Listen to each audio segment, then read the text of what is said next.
This video is brought to you by the team at Work Life IT Hacks. This video will demonstrate how to embed a PDF document into a Microsoft Excel file. You might ask why you would go to the trouble of embedding a PDF when it's incredibly easy to hyperlink a file. Well, this is a useful function of Excel that is an alternative to hyperlinking a document to Excel. For instance, if you were to hyperlink a file to Excel, you would rely on the location of the original document not being altered. So if you had several files hyperlinked, you'd be relying on all those files remaining in their original location. By embedding the document within the Excel file, you reduce that risk, as the document now can be found within your Excel file and open directly from it. Right, we're going to jump straight into our Excel file that we have open already in front of you.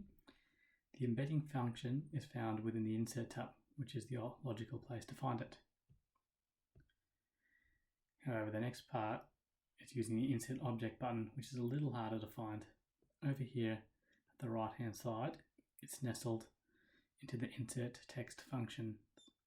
Click on that, see Object. Clicking on that, you see it opens this dialog box, which has Adobe Acrobat document selected by default to start with, so we're not going to change that. And you see over here there's a display as icon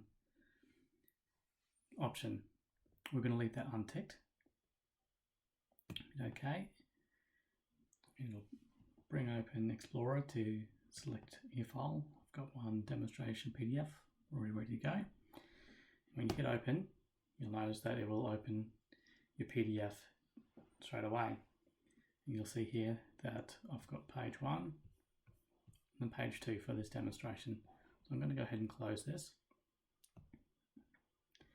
Now you'll see here that we have the PDF document embedded within our Excel file.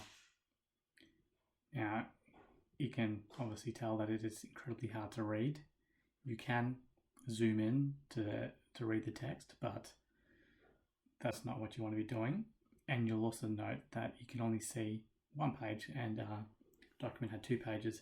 So this function is only going to show the first page within the file, but all you have to do is double click on that file and it will open the file instantly from Adobe, where you can see the whole document.